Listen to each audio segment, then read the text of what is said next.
कर्णेश्वर महिला भजनी मंडळ आविष्कार कॉलनी यांच्या वतीने आयोजित अखंड शिवनाम सप्ताह शिवकथा ज्ञानयज्ञ कथा सोहळ्याला गुरुवारी सुरुवात करण्यात आली असून सोमवारी डॉक्टर विरूपाक्ष शिवाचारी महाराज आणि सरस्वतीताई गंगाधर स्वामी यांचं कीर्तन पार पडलंय।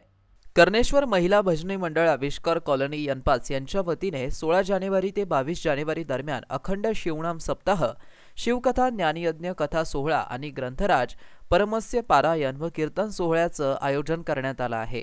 या अखंड शिवनाम सप्ताहाची सुरुवात मोठ्या भावपूर्ण धार्मिक वातावरणात करण्यात आली। यावेळी विविध आध्यात्मिक धार्मिक कार्यक्रमांचं आयोजन सप्ताहात करण्यात आलंय।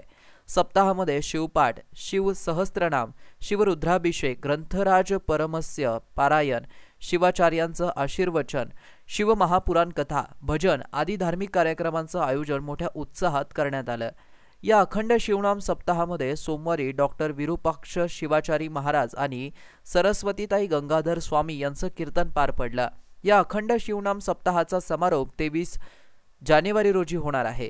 सदर अखंड शिवनाम सप्ताहामध्ये शिवभक्त पारायण श्रीमती रजनीताई सूर्यकांत मंगलगे यांच्यासह महाराष्ट्र राज्यभरातील संत महंतांनी हजेरी लावली आहे, तर अनेकांची उपस्थिती राहणार आहे। यावेळी समाज बांधवांची मोठ्या प्रमाणात उपस्थिती असून सदर शिवनाम सप्ताहाचं आयोजन जयश्री लुंगारे, चंपाबाई झुंजारकर, अरुणाताई बागले, सुनंदा कुरुंदकर, संगीता देवणे, अर्चना कस्तुरे, सुंदराताई सुपारे, शोभा गंदगे, संध्या मजगे, सावित्री मुरगे यांच्यासह महिला भजनी मंडळातर्फे करण्यात आलं असून यांच्यासह राजेंद्र बिडवे, दीपक मोरतुले, गजानन बिडवे, मापारी गुरुजी, शिवकुमार देशमुख, दीपक उरगुंडे यांच्यासह महिला मंडळ समाज बांधव यांनी परिश्रम घेत आहेत। यावेळी डॉक्टर विरूपाक्ष शिवाचारी महाराज यांनी सोमवारी आपल्या सुमधुर वाणीने कीर्तन सादर केलं। नाही महाराज, ते आमचे आहे म्हणून म्हणतो, आतंकवादी होता है, लेकिन आतंकवादी वही होता है जो होता है आपको मालूम है। बोलने की जरूरत नहीं है। लेकिन पळून जाऊन लग्न करणाऱ्या मुली ठराविक अमुक जातीचंच आहे, धमुक जातीचंच आहे असं मुळीच नाही आहे। सगळ्यांच्या घरातून ती कथा आहेच। पण बाहेर व्यासपीठावर बोलून काही मोठेपणे मिळतं का?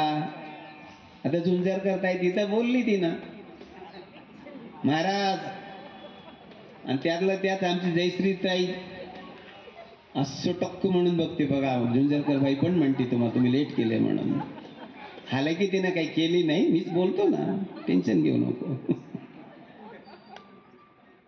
मग तिथं बोलायचं ऐवजी व्यासपीठात येऊन जर आहे ना कान घट्ट पिळलं असतं, कळलं पण नसतं कोणाला, आणि मला कळलं असतं। लक्षात आलं की हार घालतच आहे ना महाराज, हार घालू का म्हणून असं पकडलं झाला। तुम्हाला हसू वाटू लागलं। ह्या गोष्टी कुठेतरी आम्ही चुकतोय।